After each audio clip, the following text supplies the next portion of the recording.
Mary ਦੀ side ਕਿਉਂ ਲੈ ਰਹੇ ਹੋ ਤੁਸੀਂ ਕਿ ਮੈਰੀ ਮੈਰੀ ਹੈ ਚੰਗਾ, ਮੈਰੀ ਚੰਗਾ ਤੇ ਹੱਕ ਤੇ ਬੋਲਣਾ ਨਾ, ਹੱਕ ਤੇ ਬੋਲਣਾ ਚਾਹੀਦਾ। ਅਸੀਂ ਯਾਰ ਮੈਰੀ ਦੀ ਸਾਈਡ ਨਹੀਂ ਲੈ ਰਹੇ। ਮੈਰੀ ਜਿਹੜਾ ਨਾ 15-16 ਸਾਲ ਤੋਂ ਇੱਥੇ ਰਹਿ ਰਿਹਾ ਹੈ। 2 ਸਾਲ ਤੋਂ ਪਿੱਛੇ ਮੈਰੀ 'ਚ ਕੋਈ ਐਬ ਨਹੀਂ ਹੈਗਾ। ਇਹ ਘਰ ਆ, ਮੇਰਾ ਘਰ ਹੈ।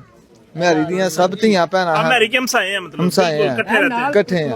ਉਹ ਸਾਰਿਆਂ ਨੂੰ ਆਪਣੀਆਂ ਧੀਆਂ ਭੈਣਾਂ ਸਮਝਦਾ ਸੀ। ਜਦੋਂ ਦੀ ਇਹ ਔਰਤ ਆਈ ਹੈ ਨਾ, ਉਸ ਟਾਈਮ ਦਾ ਇਹ ਮੁੰਡਾ ਜਿਹੜਾ ਨਾ ਖਰਾਬ ਹੋ ਗਿਆ। ਠੀਕ ਹੈ, ਇਹ ਨਸ਼ੇ ਤੇ ਲੱਗ ਗਿਆ ਸੀ। ਫਿਰ ਇਹਦੇ ਘਰਦਿਆਂ ਨੇ ਇਹਨੂੰ ਨਾ 2 ਮਹੀਨੇ ਲਈ ਉਹ ਜਿਹੜਾ ਨਸ਼ਾ ਛੁਡਵਾਉਂਦੇ ਨੇ ਉੱਥੇ ਦੇ ਦਿੱਤਾ। ਹਸਪੀਟਲ ਭੇਜਾ। ਉੱਥੋਂ ਜਦੋਂ ਆਇਆ ਏ, ਉੱਥੋਂ ਜਦੋਂ ਇਹ ਆਇਆ ਵੇ ਤੇ ਆ ਕੇ ਨਾ ਤੇ ਇਹਨੇ ਉਹਨੂੰ ਕਿਹਾ ਕਿ ਮੈਂ ਤੈਨੂੰ ਛੱਡ ਦੇਣਾ। ਮੈਰੀ ਨੇ ਕਿਹਾ ਕਿ ਮੇਰੇ ਵੀ ਬੱਚੇ ਨੇ, ਤੇਰੇ ਵੀ ਬੱਚੇ ਨੇ, ਮੈਂ ਤੈਨੂੰ ਛੱਡ ਦੇਣਾ।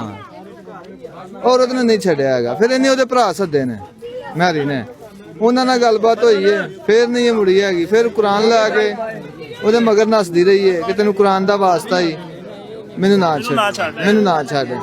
ਬਾਕੀ ਇਹਨੇ ਛੱਡ ਦਿੱਤਾ। ਇਹ ਜਦੋਂ ਉਹਨੇ ਛੱਡਿਆ ਉਸ ਤੋਂ ਬਾਅਦ ਇਹ ਵੀਡੀਓ ਜਿਹੜੀ ਵਾਇਰਲ ਹੋਈ ਹੈ, ਗਰਮੀਆਂ ਦੀ ਵੀਡੀਓ ਬਣੀ ਹੈ, ਅੱਜ ਤੋਂ ਕੋਈ 6-7 ਮਹੀਨੇ ਪਹਿਲੇ ਦੀ।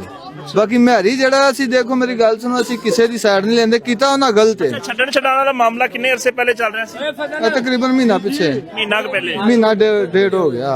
ਉਹਨੇ ਮੈਰੀ ਨੇ ਕੋਸ਼ਿਸ਼ ਕੀਤੀ ਕਿ ਅੱਛੇ ਤਰੀਕੇ ਨਾਲ ਛੱਡ ਛਡਾ ਹੋ ਜਾਵੇ, ਭਰਾਵਾਂ ਨੂੰ ਵੀ ਸੱਦਿਆ, ਫਿਰ ਵੀ ਨਹੀਂ ਗੱਲ ਖਤਮ ਹੋਈ। ਮੈਰੀ ਦੀ ਸਾਈਡ ਕਿਉਂ ਲੈ ਰਹੇ ਹੋ ਤੁਸੀਂ ਕਿ ਮੈਰੀ ਹੈ ਚੰਗਾ, ਮੈਰੀ ਚੰਗਾ ਤੇ ਹੱਕ ਤੇ ਬੋਲਣਾ ਨਾ, ਹੱਕ ਤੇ ਬੋਲਣਾ ਚਾਹੀਦਾ। ਅਸੀਂ ਯਾਰ ਮੈਰੀ ਦੀ ਸਾਈਡ ਨਹੀਂ ਲੈ ਰਹੇ। ਮੈਰੀ ਜਿਹੜਾ ਨਾ 15-16 ਸਾਲ ਤੋਂ ਇੱਥੇ ਰਹਿ ਰਿਹਾ ਹੈ। 2 ਸਾਲ ਤੋਂ ਪਿੱਛੇ ਮੈਰੀ 'ਚ ਕੋਈ ਐਬ ਨਹੀਂ ਹੈਗਾ। ਇਹ ਘਰ ਆ, ਮੇਰਾ ਘਰ ਹੈ। ਮੈਰੀ ਦੀਆਂ ਸਭ ਧੀਆਂ ਭੈਣਾਂ ਹਨ। ਮੈਰੀ ਕੇ ਹਮਸਾਏ ਆ, ਮਤਲਬ ਇਕੱਠੇ ਆ। ਉਹ ਸਾਰਿਆਂ ਨੂੰ ਆਪਣੀਆਂ ਧੀਆਂ ਭੈਣਾਂ ਸਮਝਦਾ ਸੀ। ਜਦੋਂ ਦੀ ਇਹ ਔਰਤ ਆਈ